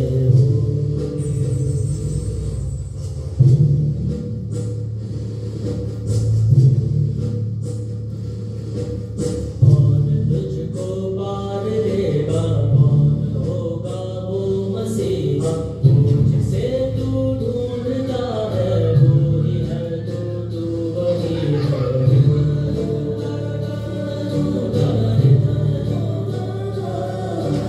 कुछ भी तेरा रास्ता है, कुछ भी तेरा है सहारा, तू ही तुझको पार देगा, तू ही है तेरा किनारा।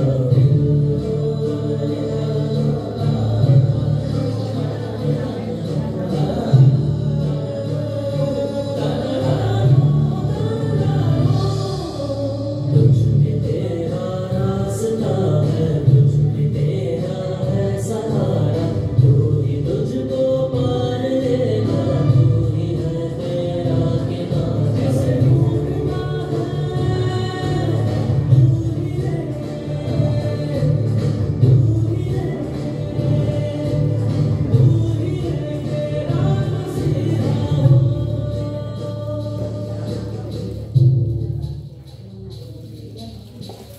Apa yang bisa Bapak Ibu ambil dari situ hikmahnya? Apa yang terbesit saat kita melihat film itu? Ada pohon tumbang bersamaan.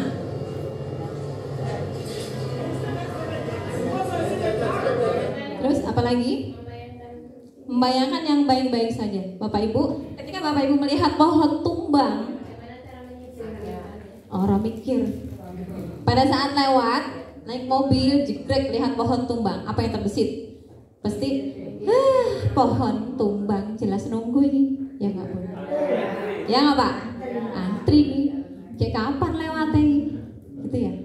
Ya nggak? Ya, pasti. Maka itu yang akan terjadi ketika Anda berpikir, nunggu ini pasti. Jadi perilakunya ngapain? Ya nunggu, duduk di mobil, nggak ada yang turun. Kira-kira jalan nggak? Maka nasib Anda ya akan nunggu. Wong tadi merespon begitu pohon tumbang jegrek, nunggu ini pasti.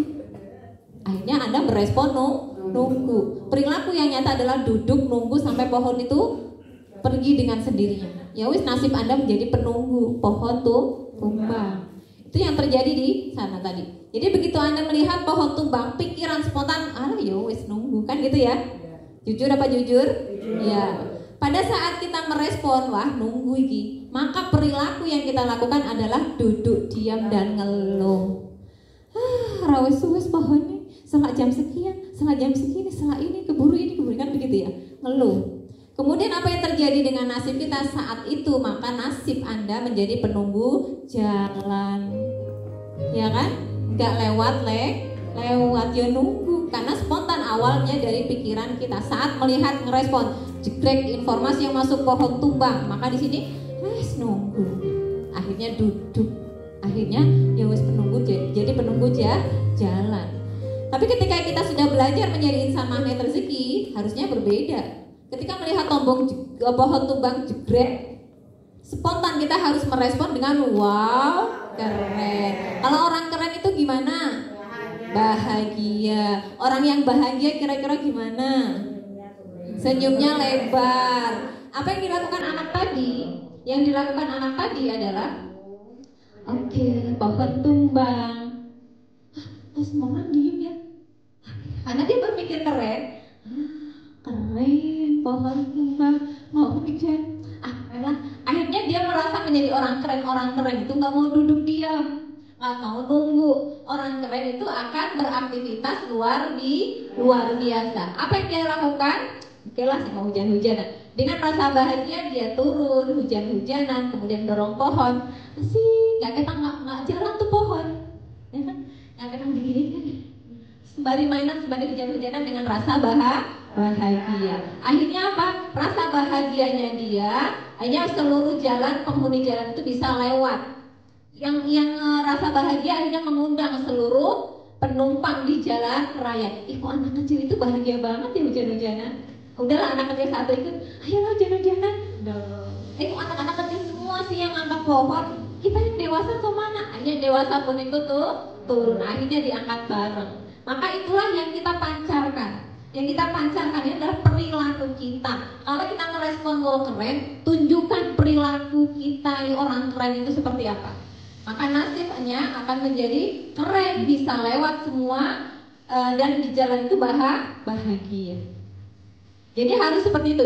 Inilah bedanya orang magnet rezeki dengan yang lain. Nah, yang terjadi dengan saya ini adalah kasus saya yang saya kerjakan sehingga amanah riba saya bisa lunas. Di insan magnet rezeki, karena selalu apapun yang dia lihat, apapun persoalan yang dialami harus direspon dengan wow, keren. Ya, karena semua yang terjadi sudah skenario Allah. Pada saat saya kena riba, sebelum insan magnet rezeki, kerjaan saya ngeluh, Bun. Kerjaan saya ngeluh, saya protes, saya kerja dan kerja. Kemudian setelah saya hijrah ke magnet rezeki, tiada pilihan lain kecuali saya tetap bahagia dan merespon persoalan itu dengan wow, keren. Kemudian saya bilang sama Allah, ya Allah, saya keren punya riba dan saya juga mau lunas ya Allah. Akhirnya mimpi saya adalah ingin lunas riba. Saya tanya sama Al-Quran, ya Allah, saya punya riba dan riba saya pengen selesai. Dalam Al-Quran saya ditunjukkan Al-Quran surat Al-Anfal ayat 8 ayat 60. Di situ dititipkan pesannya. Dititipkan pesan dalam Al-Quran. Inilah ternyata solusi Al-Quran itu sebagai pedoman hidup manusia. Setelah saya lihat ada titipan pesan di dalamnya, usaha dengan kemampuanmu. Usaha dengan kemampuanmu. Saya sudah punya usaha, saya sudah nyunat, saya sudah bekerja menurut saya sudah berbisnis gitu. Tapi di situ Allah kembali berpesan, usahakan dengan kemampuanmu. Ini adalah jalur manusia. Kemudian ada jalur langit yang Allah titipkan. Infakkanlah sebagian hartamu di jalan Allah. Oke ya Allah, karena ada dua jalur yang harus saya lalui, maka karena saya ingin lunas riba, Allah bukan ngebayar uang, bukan ngasih uang ke saya, bukan. Tapi yang Allah kasih adalah usahakan dengan kemampuanmu dan berinfak. Yang saya lakukan ini sebagai bentuk perilaku manusia orang yang lunas. Kalau orang lunas amanah tuh perilakunya gimana? Senang, bahagia dan merasa mental kaya. Akhirnya karena saya suruh menabung, ya sudah saya menabung. Jalur manusia yang bisa saya usahakan waktu itu, saya menabung. Ini jalur manusia. Berapa yang saya tabung? Ya 50.000, ya 60.000. Kadang sisa belanja, sisa dari saya waktu itu nabung dengan dinar. Jadi dinar itu ada yang harga 50.000, ada yang 70.000. Kalau saya dapat dikasih sama uang belanja sama suami 100.000, maka 60.000 saya belikan emas, 30.000 baru buat saya makan. Dan itu terus yang saya lakukan. Dan diiringi dengan jalur langit yang kedua, yaitu disuruh infak. Jadi saya berbagi nasi di sini. Di sini saya berbagi nasi setiap hari, waktu itu 70 box per hari. Dari mana? Dari Allah. Ketika saya berani, oke, saya minta izin ayah, mulai hari ini saya mau minta izinnya berbagi nasi. Mau berapa banyak ibu bagi? Ya, bismillah 70 box lah sehari. Ayah nggak nanya dapat uang dari mana, enggak. Jadi ya mohon izin kalau ada uang sanggup dari ayah saya buat belanja untuk saya bagi nasi dan saya tabung. Hanya kalau 200 dapatlah beras 10 kilo ya. Kemudian sayuran ya, namanya sayuran tempe, nggak muluk-muluk. Pokoknya bagi sehari, bagi sampai setahun, sampai 8 bulan qadarullah Allah lunaskan amanah saya itu dengan menabung dinar. Masya Allah, lah kok tiba-tiba cukup, kok jadi banyak dinarnya tanpa saya pikir, tanpa saya mikir. Terus apakah saya mencicil? Tetap saya nyicil ya, separuh ditabung, separuh kalau ada uang, ada surat apa itu namanya, tukang bank datang gitu ya, kakak ini ada uang 1 juta, dengan bahagia titip ya kak 1 juta, padahal tagihan saya numpuk. Kak titip uang ya kak, insya Allah segera lunas, udah gitu aja. Jadi yang nagih pun seneng gitu ya, karena saya juga seneng. Jadi kalau dia datang saya nggak, aduh dia datang, aduh nggak gitu datang kasih minum, kakak maaf ya kak ini ada 1 juta, udah gitu. Kalau nggak ada, kakak hari ini saya nggak nabung, maaf ya insya Allah deh segera lunas, wes pun. Akhirnya dia pun senang ketika datang ke rumah kita ya, alhamdulillah sampai hari ini jadi sahabat gitu ya, jadi saudara gitu. Qadarullah, dengan kita memuliakan orang lain, dengan saya tidak memikirkan aduh amanah saya masih banyak juta, yang tadi 150 juta gitu ya, aduh masih banyak pekerjaan saya nggak ada. Ketika saya tidak memikirkan itu, saya mengikuti jalan perintah dari Allah, dan dalam waktu 8 bulan Allah lunaskan. Ya, jadi pikiran orang yang keren tuh begitu. Pikiran orang yang mana rezeki itu keren. Maka apapun realitanya kita respon dengan wow keren. Maka mental kita akan menjadi mental keren. Akhirnya akan selesai. Kemudian lagi dan lagi, ini contoh keren saya juga waktu mau keluar negeri yang tadi saya ceritakan. Apa yang harus kita perhatikan? Yang harus kita perhatikan di sini bun, yang kita pancarkan ya, biar nggak jalan-jalan. Yang kita pancarkan ini paling penting, karena selama ini kita garpu tala, kita nanya sama Al-Quran, pikiran otak kita isi dengan keren. Tapi apa perilaku yang kita kerjakan? Kita tidak mencerminkan perilaku orang keren, ya kan? Makanya keajaiban tidak mudah terjadi, nasib tidak seperti yang kita inginkan. Waktu saya pengen keluar negeri, respon saya, wow keren, saya dapat undangan. Saya nggak mikir uangnya dari mana, berangkatnya sama siapa, nanti di sana bagaimana, tidak saya pikir. Saya pikir iya siap. Kemudian saya garpu tala, pesannya adalah penghuni surga bersenang-senang. Oh berarti itu orang kaya semua, suruh Allah bersenang-senang, nggak usah mikirin sedih, bagaimana lah, nggak usah, suruh Allah cuma bersenang-senang. Oke ya Allah, akhirnya saya bahagia, saya rasa bahagia dapat undangan. Kemudian ini rasa keren, ini adalah respon manusia bersenang-senang. Kemudian tetap beraktivitas seperti biasa, karena pesannya kan udah jelas, penghuni surga bersenang-senang. Jadi oke, berarti kita jadi orang keren hari ini, keren. Kemudian melakukan aktivitas biasa, ini adalah jalur manusia. Manusia itu memang berikhtiar, inilah jalur kita. Dan bahagia ini adalah jalur langit. Respon bahagia ini adalah jalur langit. Bahagia tidak bisa diada-ada, bahagia tidak bisa pura-pura. Yang tahu hanya diri kita sama Allah. Sejauh mana Anda bahagia, itu adalah jalur langit. Ketika bahagiamu hanya 0%, maka jangan berharap semuanya akan terjadi sesuai dengan yang kita harapkan. Maka kalau mau semuanya ini terjadi, gunakan jalur manusia dan jalur langit. Di mana ini ada? Ada di dalam Al-Quran. Bagaimana bisa dapat ini? Besok akan kita pelajari. Maka setelah kita bahagia, nasib saya memang keren, akhirnya saya bisa jalan-jalan keluar negeri. Keren apa keren bun? Aplaus untuk kita semuanya. Maka ketika kita mau apa yang kita inginkan, tetap kita manusia, ada jalur manusia, ada jalur langit, ya. Ada jalur manusia dan ada jalur langit. Maka gunakan dunia kuantum, gunakan dunia pikiran tadi itu untuk informasi yang baik-baik saja. Siap? Karena pada saat kita seperti ini, pada saat kita seperti otak tadi nih, kata-kata apa yang saya ucapkan? Keren. maka yang saya lakukan pun sebagai orang yang keren. Nasibnya akan menjadi keren. Kalau saya di sini nulisnya bilangnya saya sulit, maka apa yang saya lakukan? Ya orang yang sulit itu dia bingung gimana kan begitu. Dan nasibnya akhirnya dia kesulitan akan keluar negeri. Bisa dipahami? Ini adalah disiplin kata.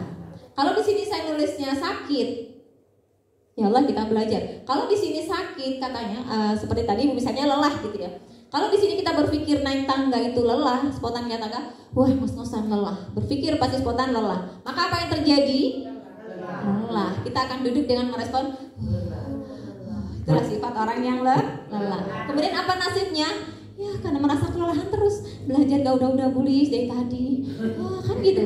Akhirnya nasibnya menjadi lelah. Maka ini berhubungan dengan disiplin kata.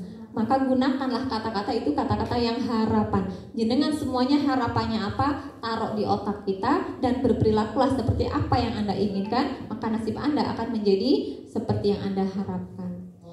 Ya. Maka setelah kita belajar menjadi magnet rezeki, mimpi kita itu ibaratkan biji yang sudah kita tabur di tempat yang subur.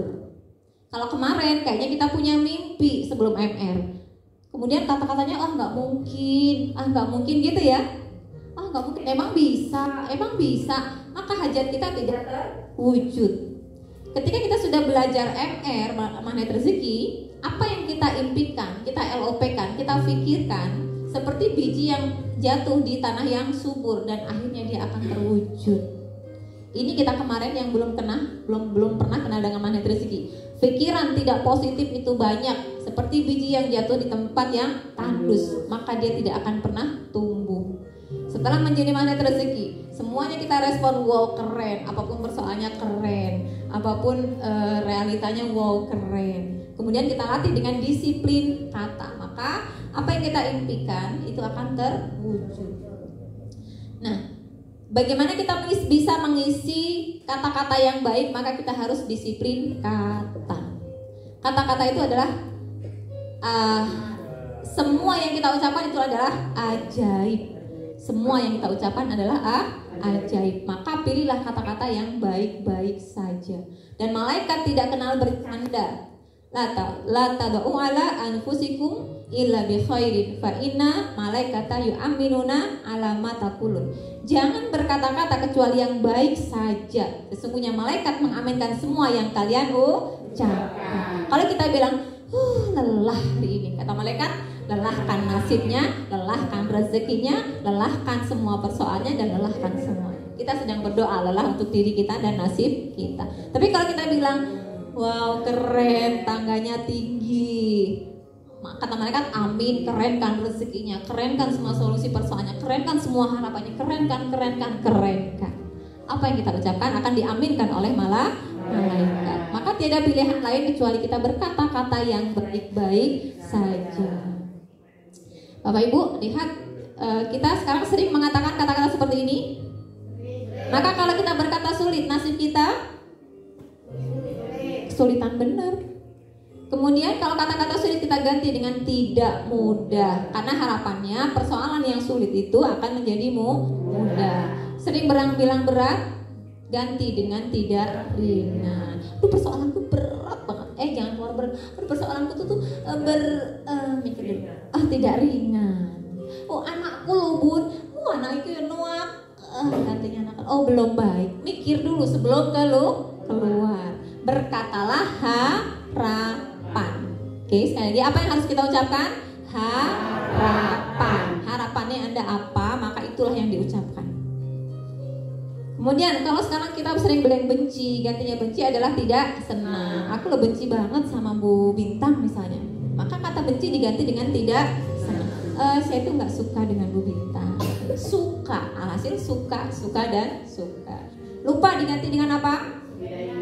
Gagal, belum berhasil, negatif, belum positif, masalah, persoalan. Jangan bilang masalah lagi, bilang persoalan, karena persoalan itu ada jawabannya. Kata yang berenergi rendah diganti dengan kata yang berenergi tinggi, ya. Oke. Oke, maka apapun realitanya, responnya dengan wow, keren. Coba mana tangannya, mana tangannya? Kalau mau ajaib, maka apapun realitanya, responnya wow, keren. Apapun kenyataannya, responnya wow, keren. Kalau anak mecahin gelas, responnya wow, keren. Wah, suami hari ini tidak nyaman, wow, keren. Wah, si istri hari ini gak buatin kopi, wow, keren. Wah, hari ini ayah gak ngasih sangu, wow, keren. Ayah mau masak gak ada beras, wow, keren. Ayah, anak kita dipanggil polisi, wow, keren. Ayah, hari ini anak gak pulang, wow, keren. Ayah, hari ini ada debt collector datang, wow, keren. Ayah, ini sudah tanggal 10 kita belum bayar, wow, keren. Apapun realitanya tetap kita respon dengan wow, keren. Yang kita boleh diganti dengan kata-kata yang thayyib, yang baik, subhanallah, alhamdulillah, Allahu akbar, itu boleh. Tapi kan kita bukan di Arab, jadi kadang tidak mudah gitu ya.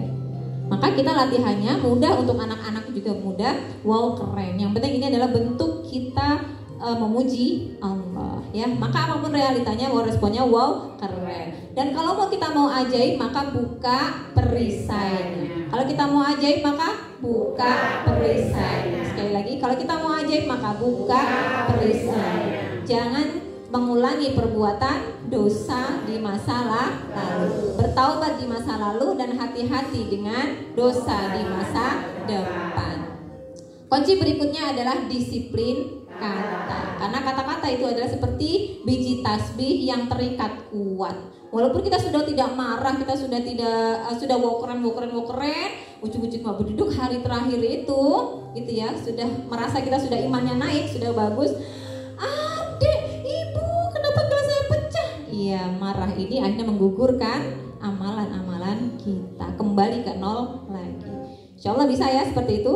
Insya Allah. Oke, silahkan diminum dulu terlebih dahulu. Saya buka Zoom lagi. Silahkan diminum.